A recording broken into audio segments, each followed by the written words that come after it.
Okay, so I just thought it would be more useful to focus on at the beginning on one leaf, or if you've got a little branch of leaves like I have, then you're willing to do that, but just focus on one leaf to start off with. Actually, the idea will be to draw with your pen the shape, the silhouette shape of the leaf, and just look at exactly what's happening. I mean, this one is interesting at the front because I don't know if you can see it, but the front edge is curling over here and here. And it just gives a bit of sense of movement when you're drawing things. If you don't just do it completely flat in any way, well, then that's fine. Like this one is overlapping that one, and that one is overlapping that one. But, start with just one. And then if you want to draw one next to it, then that's fine, or one to the back of it. But be careful about look very carefully at the shape of where it is behind the leaf that's in front.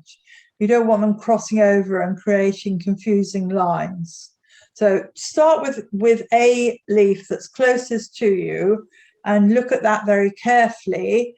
I do not recommend that anybody draws with pencil first. It's not a good idea. If you're drawing with a pen and you're sketching with a pen and you go out sketching with a pen, it's very good to get used to that as a drawing instrument, and it gives you, a particularly nice line. You can get sort of variety of thickness of line, which I'll show you in a minute. When I first actually went to art college, we were not allowed to use pencils and rubbers. We had to go straight in with drawing ink, and it's an amazing discipline because you can't rub it out. You could paint over it with acrylic white if you want to, but I don't think we were allowed to use anything extra. I think we just used a pen and ink. Now, the pen I'm using looks like this. It's a drawing nib in a holder, and I have a little pot of brown drawing ink. I'm sorry, I can't do it on its size, but that's a pot of drawing ink in there, and it's brown. You can get drawing ink from most art suppliers. If you don't want to use that method, then the alternative is a pilot drawing nib. So I'll just get this one here, and I think Chris has got this type of nib. It's quite good for drawing with. I mean, it's a nice thing. Maybe that's what some of you have got. This is the sort of line it makes. Whoops, sorry. It's quite a regular line. It's difficult, I would say, unless you're quite clever, to get a variety of weights. You can go reasonably thick, and then you release the pressure a bit. You can do a slightly lighter line. Yeah. However, with the dip pen, which is what I've got,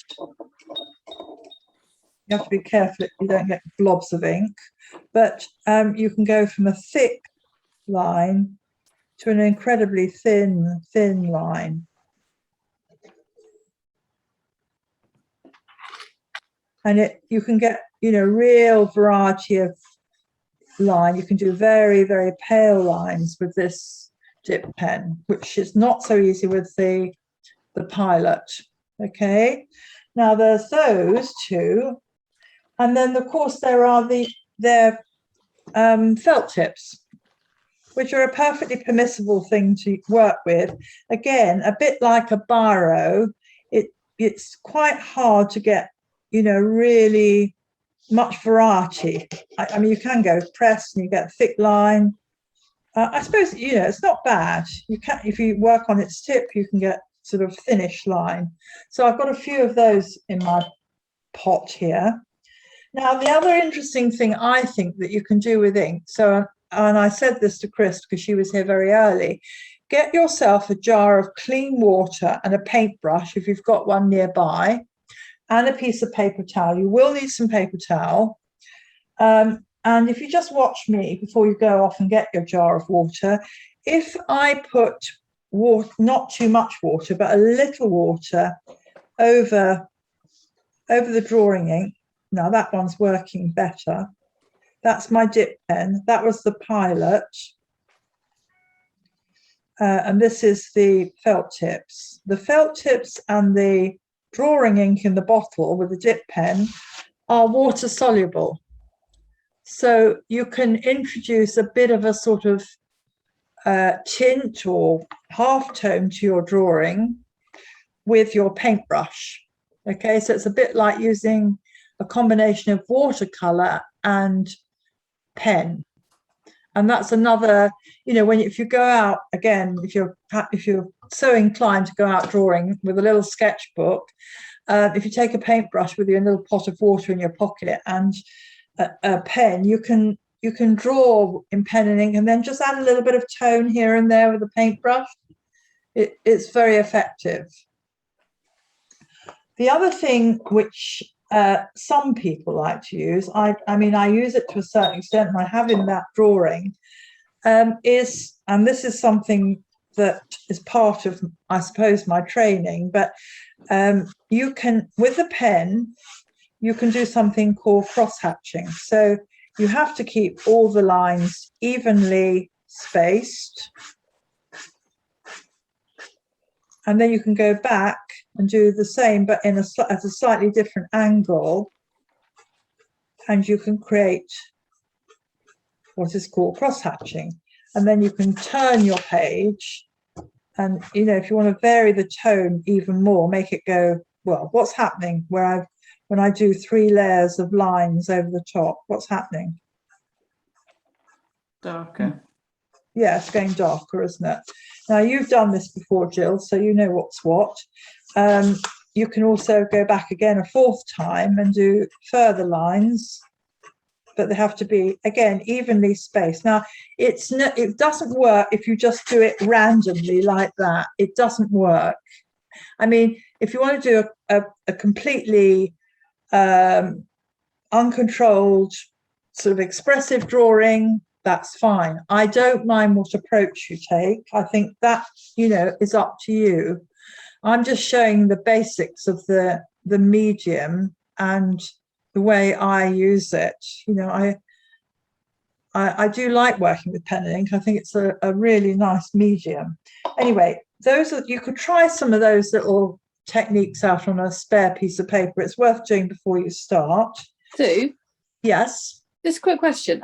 I have got some drawing ink in another colour, but Indian ink I've got, but you can't paint on that. Is that right? Indian ink, unless it says it's water soluble, is not water soluble. No, okay. That's not a bad thing, though, Claire. That's not a bad thing. Put another wash on top, right? You could get some watercolour and just put some watercolour on top. Yeah, fine. Now, there's one more thing I haven't mentioned. It may, the other beauty of pen and ink is that you can obviously do texture, and I haven't mentioned texture, but you can, with little short strokes. And when I did the teasel earlier on, which I'll show you in a minute, you can do some quick flicks. You can create textures with your pen, short little marks like that. Obviously wavy lines if they're appropriate. I don't know. You have to look at the subject and find the marks that suit what you're drawing, to express what you're drawing. It won't always be just a contour like this for a leaf. One side of your leaf, in most cases, will be hit by light, so maybe use a light line. The other side might be darker, so you might use more of a weighted up line, or you may even use a little bit of cross-hatching on that darker edge. There's a variety of things you can do. It's, I think, a sort of dynamic medium. It's more dynamic than using a pencil, or can be if it's used well. do look at the leaf and don't sort of be aware that there's lots of changes of direction. You know, when you're doing the vein of a leaf, it isn't just a continuous line. Sometimes it changes direction completely and goes off at a, you know, at an angle down the bottom. So just look very carefully at your subject before you get going, and see what's happening. Now, just before I let you go, I'll just show you the teasel and what I was talking about. This is not the most beautiful teasel in the whole world, and I was really experimenting myself when I did it. But when I looked at it afterwards, I thought actually it adds a sort of a strong element in the subject, you know, strong big dark shape. Should be a bit narrower than I've drawn it, but it gave me a lot of scope for, you know, fine lines, bit chunky lines, spiky lines, a bit of wash. And I did go back in with some white acrylic because I felt it needed it. So if you've got some at hand, that's fine. And then on the little stemmy bit, it's spiky. So, you know, little short spiky lines all around the actual stem of the teasel. So I think we'll get going. Try out some experiments first, just like I've done, before you start. And then choose yourself one leaf you'd like to explore fully, and see how you get on. And if anybody wants to ask me anything, please ask me. I won't probably be doing a huge amount of drawing because I feel I've got enough here, but I'm happy to show you how to do things. Right, so having explored what your pen will do and the marks that it will make, I then suggested that we do a study of one leaf to start off with, so we really familiarize ourselves with the shape. Now, this is a group rather than one, but I started with this one here, and then I looked at because I've got a little sprig of oak leaves, and then I just worked the ones behind it, and I put in a little bit of the branch on which they're attached with the buds.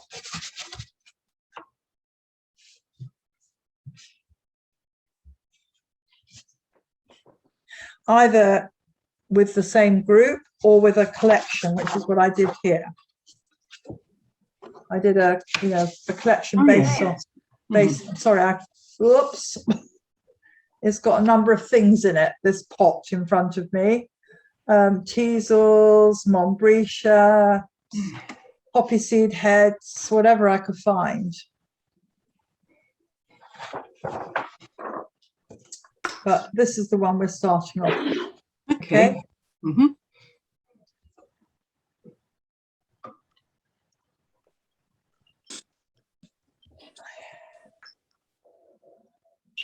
Quite scary doing it in ink, isn't it? Well, I think the thing is, there's this element of not being able to correct it, but you can correct it.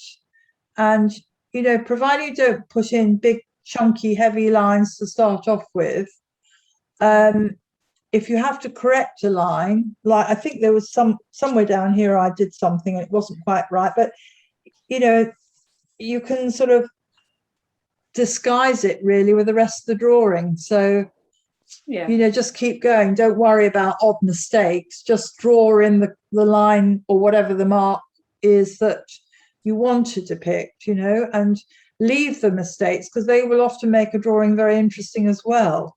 Yeah.